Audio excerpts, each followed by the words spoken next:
But notice again the double standards. You white Christians, you've done this kind of crime, but totally ignorant of 1400 years of Islamic slave trade. This kind of Christophobia should be scandalous to you, and it isn't, because your pastors have made you weak. That we carve out independent Christian states in the Middle East where Christians will be safe, that we declare war on Boko Haram like we did against ISIS, and we bomb the crap out of those Islamists. Going to talk about a different topic. Now, you do find from time to time that you find these useless hecklers. They can never speak for themselves. They only come and heckle other people because they're parasites. They're parasites in the way that they go about doing their business. They've got nothing positive to add to the discussion. No alternative. But all they want to do is shout and scream. So, ladies and gentlemen, moving on to another topic. Why is it wrong to criticize Muhammad in France? Why is it wrong to criticize Muhammad in France? It's not wrong to criticize Muhammad in France. Okay. They criticize Jesus as well, but It's guaranteed by the law in France. It's not wrong. I want to talk about, brother, don't feed the trolls. In fact, you could argue that the French... Bro, I want to talk about a myth that lots of people are spreading in the park. Put your hand up if you've heard people say that Christianity is a dying religion. It's dead already. We're post-Christian. It is a mantra. It is a mantra that we have heard by Muslims in the park that Christianity is a dying religion. Now, ladies and gentlemen, I want to show to you that parasites like this guy, who just come and heckle because no one will listen to him if he goes and speaks anywhere, are wrong. And Muslims who tell you that Christianity is a dying religion are wrong. Ladies and gentlemen, I want to provide as my evidence the research done by a body of academics in a group called Pew Research. These are university academics who study religious trends across the world. And this is what they say in an article and a report called Global Christianity, a report on the size and distribution of the world's Christian population. Now, this is what they say. And I want you to remember this, ladies and gentlemen, the next time you hear a Muslim say that Christianity is dying. They say this: the number of Christians around the world has nearly quadrupled in the last 100 years. Everybody say quadrupled. Quadrupled. Say it like you're on a pair, guys, because this heckler will shout. So everybody say quadrupled in the last 100 years. From about 600 million in 1910 to more than 2 billion in 2010. But the world's overall population has also risen rapidly from an estimated 1.8 billion in 1910 to 6.9 billion in 2010 as a result. Christians make up about the same proportion, about the same portion of the world's population today, 32%, as they did a century ago, 35%. In other words, ladies and gentlemen, Christianity continues to grow in line with world population. This apparent stability, however, masks a momentous shift. Although Europe and the Americas still are home to a majority of the world's Christians, 63%, that is a much lower share than it was in 1910 93%. And the proportion of Europeans and Americans who are Christians has dropped from 95% in 1910 to 76% in 2010 in Europe as a whole. And from 96% to 86% in the Americas as a whole. So in other words, the Christian faith has moved out of the Anglosphere. It has moved out of European civilization, and it has become a truly global religion. A global religion that has continued to grow in proportion to world population. Now, ladies and gentlemen, we have to recognize the point of my parasite here, which is that there has been a great apostasy in Europe. There has been in Western Europe a massive falling away from the Christian faith. But what the Muslims don't realize is that there has been a revival of the Christian faith in Eastern Europe, in Poland and Romania and Hungary and Ukraine and Russia and the Czech Republic and Greece and Serbia. The Christian faith continues to grow. And what is the main driving force of the growth of any religion? It's birth rate. Islam is the fastest growing religion because of birth rate, not because of conversion. The fastest growing religion by conversion, according to Pew Research, which acknowledges that Islam is the fastest growing religion by birth rate, the fastest growing religion by conversion is Christianity. The Christian faith is the fastest growing religion by conversion. However, we need to look a little deeper, brothers and sisters, because that growth rate is mainly in Africa. It is mainly in Africa because of the massive growth of Pentecostal churches and the higher birth rates amongst Christian families in Africa compared to anywhere else. We Christians cannot assume that the current trend will continue. There is no reason to assume that it will. And we as Christians must galvanize ourselves to deal with the real problems that the church faces. And what are those real problems? Not how we deal with the question of the transvestite community, as the Lambeth Conference obsesses about.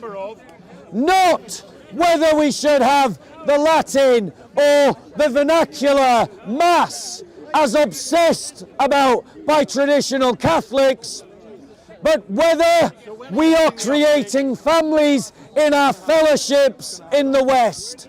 That's one of the most fundamental questions that is challenging the Western Church. Secondly, the fact that we Christians are spending too much time, too much energy, and too much resources fighting one another rather than evangelizing the West, its culture and its people. As someone who does evangelism, I can tell you from my first-hand experience that if you do, keep your hands off other people's property. Well, it's recording me. I don't want to be recorded. Well, stand off camera then. No one's forcing you to stand there. Don't want to be recorded. Ladies and gentlemen, the parasite. Unfortunately, ladies and gentlemen, our parasite here is now. Let's put him on camera. Now's your chance to debate. Why is he talking to a parasite? Come here. Do you want to debate? Let's debate him. So, Camera. No, I'm not doing it on camera. no, we are doing it on camera. No, we're not. Yeah, we are. Yeah, we are. We're doing it on camera. He's filming me. you, we're not. Go on. Fuck So you, debate we're me not. now. No, I'm not Debate me now. things for you. You don't want to debate me now. There you go. Ladies and gentlemen. Listen to you, man. Enjoy what you're saying. Forget about people like that. Okay. We won't be blurring his face, by the way, ladies and gentlemen, because we want everyone to see the parasites in the park. So, ladies and gentlemen, we Christians need to unite, and we need to recommit ourselves to evangelizing non-Christians. Because when we Christians rediscover our unity and our commitment to evangelism, evangelizing the individual and evangelizing the culture, we'll begin to create a groundswell, a shift in the West. But until we Christians revive ourselves, we can't expect the Western Church to revive, which means that it is the responsibility of all of you, my brothers and sisters, to get your fellowships into shape, to deal with the real problems and to stop fighting over the stupid ones, because it is a sign of the Western Church's irrelevance that we obsess about the trivial and not the significant. And we need to rediscover what's significant. We have made ourselves irrelevant to the equation because we don't stand up for ourselves.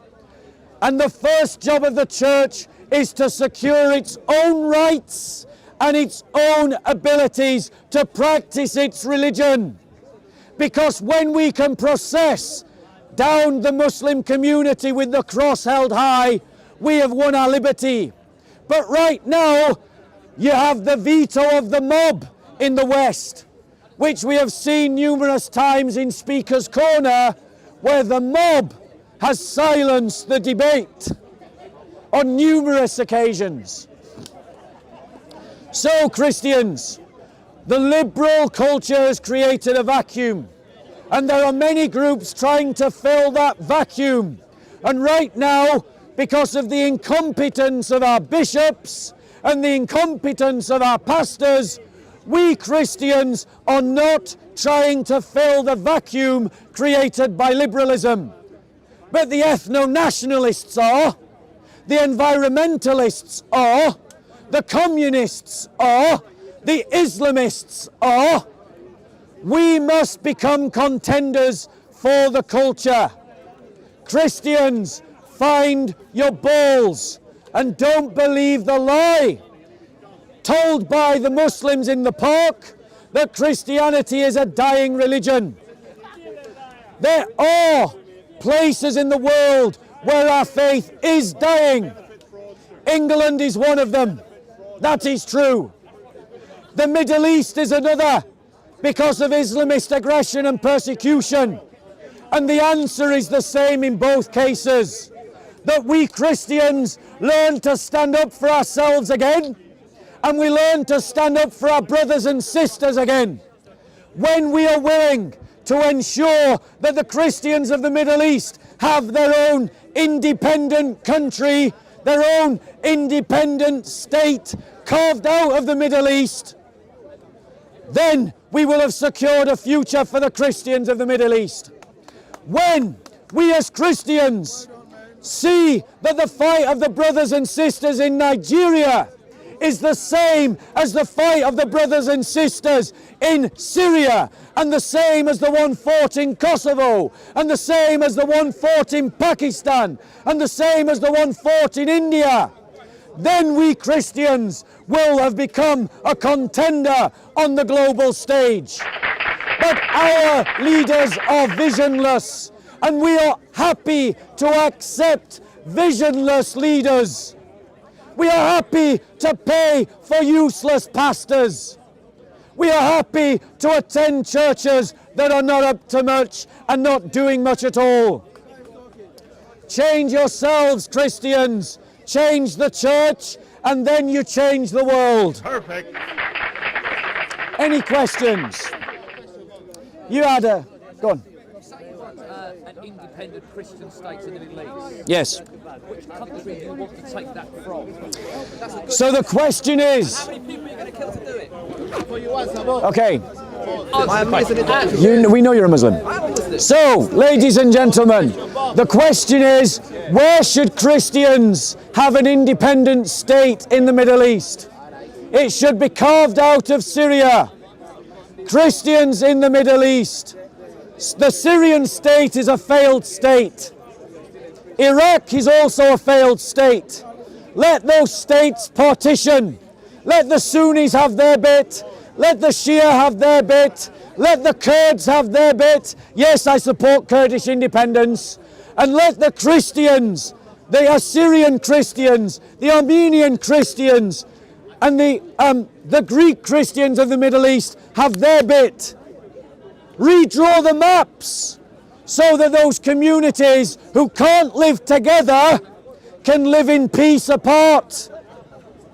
And those Christians in the Middle East will have a future. Another place where it could happen is to cut a section out of Egypt, because Egypt has one of the highest populations of Christians who are regularly persecuted by the Muslim majority. It doesn't deserve to survive if it persecutes Christians. Any state that persecutes the church should be toppled. Next question. You have a terrible idea, Bob. You're going to create another Israel-Palestine situation by redrawing the map. So the question is, it's more of a statement. It's a terrible idea because we'll create another Israel-Palestine situation. The brother is absolutely right. That is exactly what we will do. However, the alternative is that we watch our brothers and sisters in the Middle East die slowly. So make your choice, Christians. Do you want to see the church die slowly in the Middle East? Or do you want to replace one kind of trouble with another? Choose your evil. Next question. How many people are you planning to kill to implement your idea? By someone else. No one else wants to question you. Then I'll move on to my next topic. Why? Don't have an answer. Sorry? Why can't we become parliamentary Christians? So the question is, why can't we become parliamentary Christians? And I want to be clear, I am not one of those Christians who believes that religion and politics are separate. Our Lord says to render unto Caesar what belongs to Caesar, and to God what belongs to God. But the Psalms say that the earth is the Lord's and everything upon it. If everything belongs to the Lord, what belongs to Caesar? Indeed, even Caesar himself belongs to God, which means every political office belongs to God. And so Christians should be involved in politics, working from a Christian political narrative towards Christian political goals, of which the cessation of the violent persecution of Christians is the first principle of Christian politics. Perfect. Christians stand in solidarity with one another. Next question. What? So the Muslim says that the answer to Muslims persecuting Christians is that Christians should flee their homeland and come to Europe. In other words, they aren't needed in Egypt, they aren't needed in Syria, they aren't needed in Iraq. If they don't like being persecuted, let them leave. I say no. I say that we stand up to Muslims that have that attitude, that we crush the Islamist networks, that we carve out independent Christian states in the Middle East where Christians will be safe, that we declare war on Boko Haram like we did against ISIS, and we bomb the crap out of those Islamists. It is time to stop playing with the Islamists and those who sympathize with them. Because as you play with the Islamists and those who sympathize with them, their terrorism continues to grow. This very year, we saw Muslim mobs in a city in France parading with high-powered assault rifles in the streets. That happened in Western Europe this year because the French government is weak, because the British government is weak. all of us must face regularly the possibility that a terrorist may decide to pick up a knife or a gun and kill us in the street. How many more people must die before we get serious with the Islamists? How many more people must die before attitudes displayed by this Muslim become scandalous? If I said, if the Muslims don't like it here, let them leave, to a man, they would call me an Islamophobe. But he stood here and said, if the Christians don't like being persecuted in the Middle East, let them leave. And you were not outraged. You were not outraged. And why were you not outraged? Because you are weak. Because you have been turned into wimps by the liberals. A middle-class church does not have the answer to the struggle that we face. Because a middle-class church is conflict averse. This kind of Christophobia should be scandalous to you, and it isn't. And it isn't, because your pastors have made you weak. Discover a muscular Christianity. There's vote! There's vote! There's vote! There's vote! There's vote! Any other question? If you're anything, you won't be in this class. If you're anything, you won't be here. Question. When the Muslims facing our defense, they say, but Jesus says you should love me. That Jesus actually said you should turn in your cheeks, and we've been doing it for the last 1400 years. So, brother, To be honest with you, my cheeks are hurting, and I can't take it. let me reply. How long shall we turn the cheeks? How long shall we keep loving? Let me reply. Because, Long live freedom. brother, I wanna say to you, You can believe what you like. I brother. don't care. Well, why are you studying? I don't Brother. care what you believe. Brother, Keep it yourself. brother, well, why are you Don't studying? mix. Keep it to yourself, but he comes to Speaker's Corner. He's coming to a place to hear what people believe, but then he's telling them to keep it to themselves. I'll let you decide whether we're facing a real intellect. But let me answer the brother's question. Let me, brother, okay, guys, if you want to listen to him, stay here. If you want to listen to my answer, we're going to move over there. Mind yourself, mind yourself. Sorry.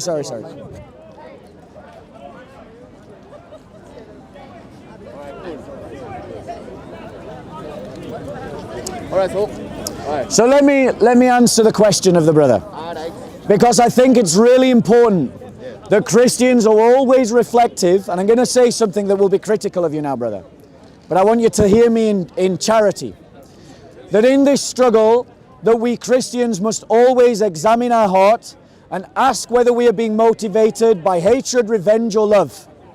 Because the narrative, the way that my brother catchphrased it, and it was hyperbole, I'm sure, which is, I've been turning the other cheek for 1400 years, my cheeks are getting raw, so can't I punch back now?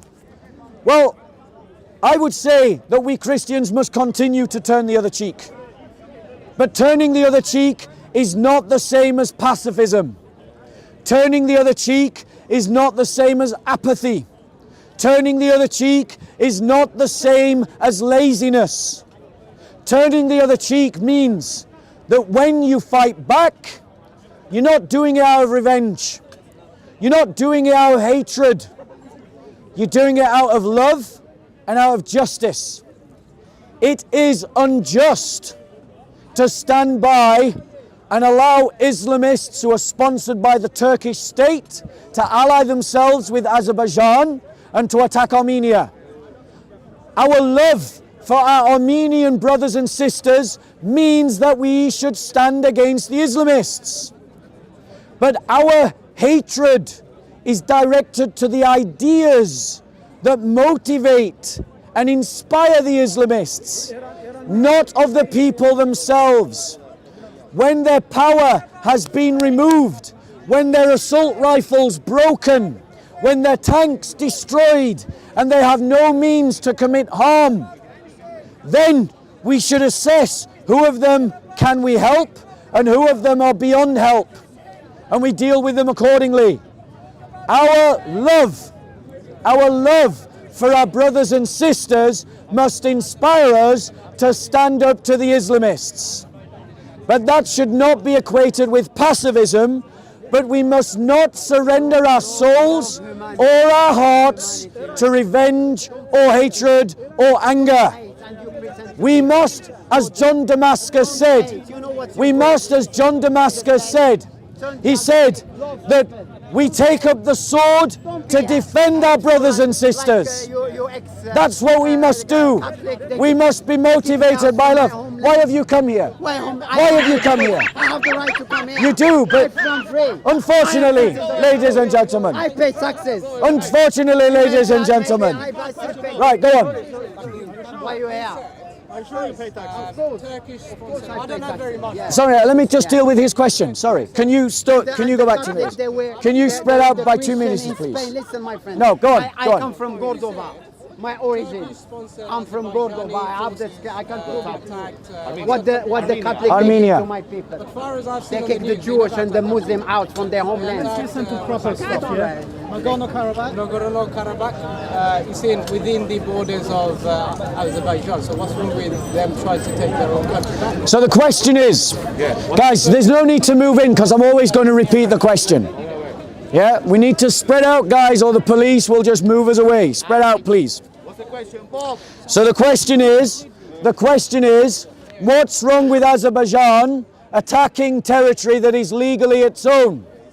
Well, I wonder if he felt the same way when the Serbians were attacking territory that was legally their own. Except that then the minority that was being persecuted was Muslim. I wonder if he felt the same when the Burmese government was attacking the territory that was their own, and the Rohingya Muslims were forced out of their lands. Why? Because they were Muslim. We see the liberals have this double standard all the time.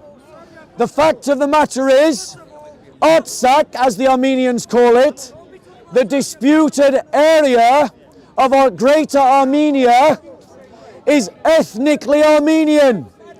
The majority of the people there are Armenian. And they did not want to be part of Azerbaijan when the Soviet Union collapsed.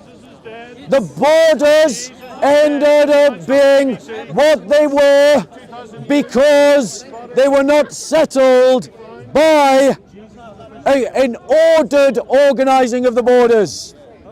And so we need to separate the borders appropriately, and Artsakh needs to go to Armenia so that the richer Azerbaijan doesn't have to pay for a population that doesn't even want them as a government. Your question.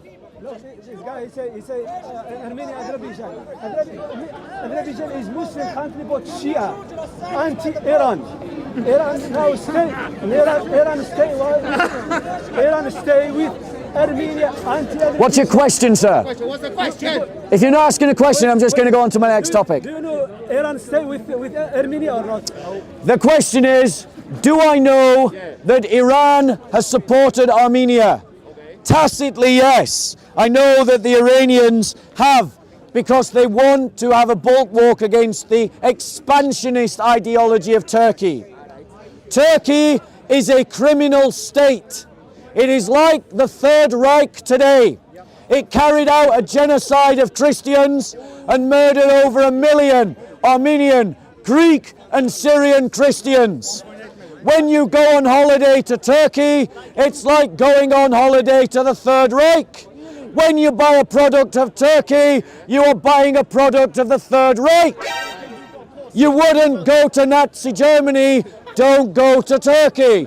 You wouldn't buy from Nazi Germany, don't buy from Turkey. Boycott Turkey. The food is nice though, Bob. So, Start again, I've just arrived. any other questions before I move on? Bob, this guy, he mentioned the Never had a kebab. border of Armenia. He's never had a kebab. Can I ask this guy? He goes and watch the map of the Armenia in 1915, and how big was the Armenia? Then what they did?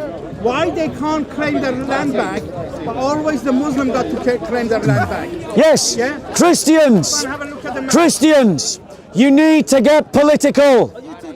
You need to remember the historical crimes against the church, and you need to have them as part of your understanding of history. The mass murder of Christians and the persecution of Christians has been our experience for 1400 years under Muslim rule. And it is time that we as Christians, from west to east, from north to south, remember the history of the church, because it will inform our politics. The reason why the liberals are so weak on Islamists is because they don't remember the Ottoman Empire.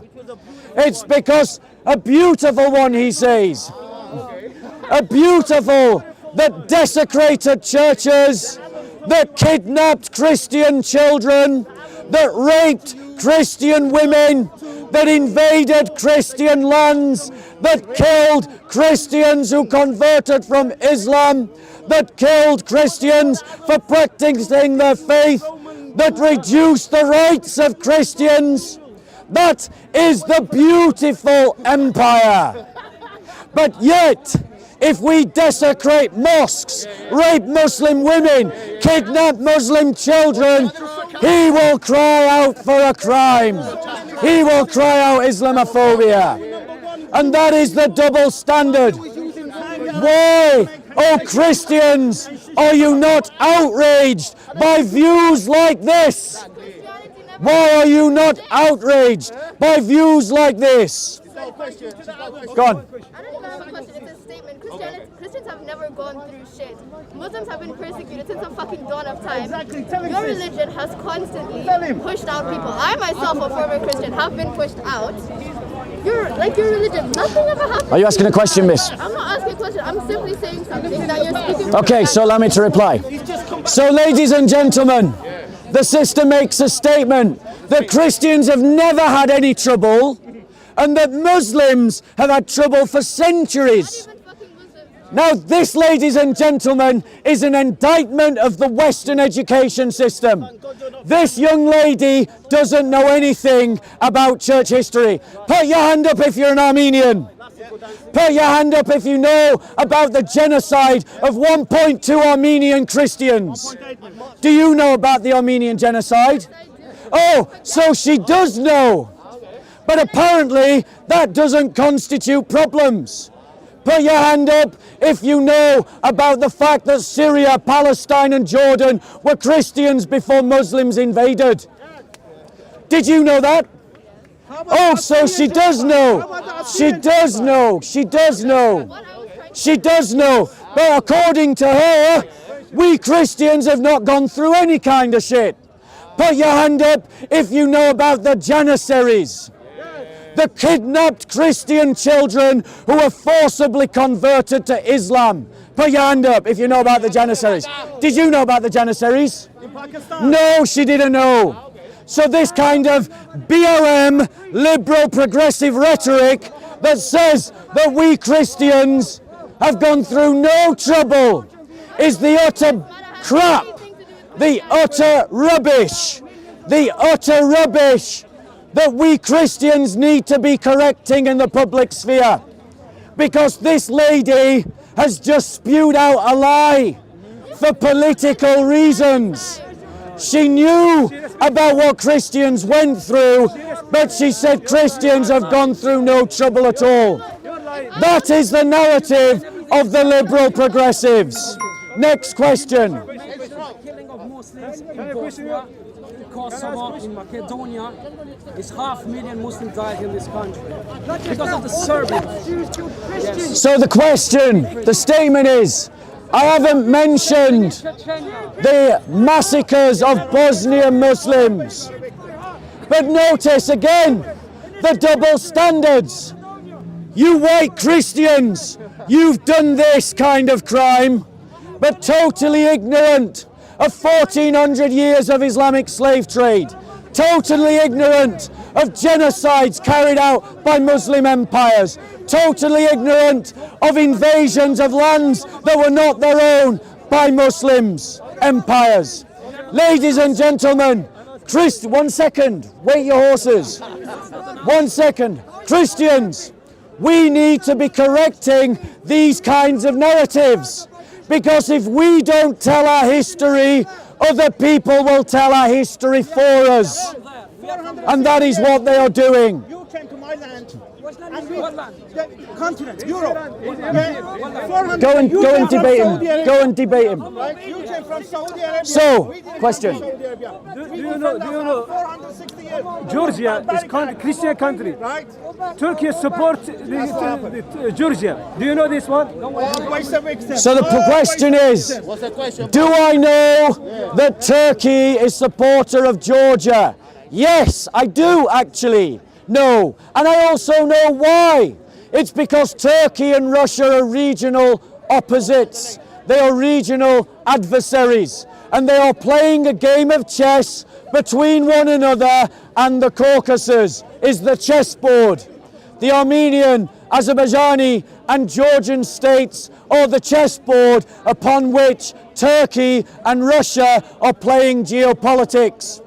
Christians, that is the problem with nationalism.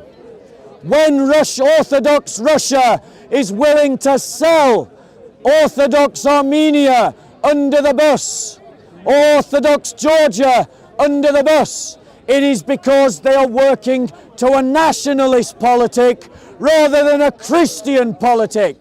And that is why Christians need to rediscover a Christian politic, so that Russian Orthodox, Armenian and Georgian stand together against an Islamist government in Ankara that is hell-bent on re-establishing an Ottoman Empire that invaded Christian lands, enslaved Christian children, forcibly converted Christian people, raped Christian women, desecrated Christian churches, and you were not taught any of that at school. No, next question from someone else. From someone else. No one. Just me. No, any other questions, or I'm going to move on to my next topic. I'm asking you about Iran. Do you know Iran supports Armenia? He said yes. Do you know Turkey supports Georgia? He said yes. Why you push Islamists inside? Because So, about what? Ladies and gentlemen, About what? I'm going to address his point, just because I don't want to be rude to the uncle, but then I'm going to move on to my next topic. Ladies and gentlemen, why did I mention Islamists in regards to Turkey? This is why. Because Turkey has paid and transported Islamists who fought in Syria with Al-Qaeda against the Syrian Arab government, and transported them to Azerbaijan to fight with the Azerbaijanis against the Armenian Christians. That's why I mentioned it. Erdogan is known as an Islamist inside Turkey. They know he's an Islamist. There are many Turks who are secular and believe in the project of Ataturk who are against Erdogan because they know he is an Islamist. He's a man that is being aggressive towards Greece, sending troops to Libya, interfering in Algeria, sending troops to Azerbaijan. He is a man who is wanting to establish an Islamic empire, and Turkey as the source of that Islamic empire. And the European Union is demonstrating that it is completely pointless, useless, and irrelevant, because the EU can't stand up to Greece. So, next topic.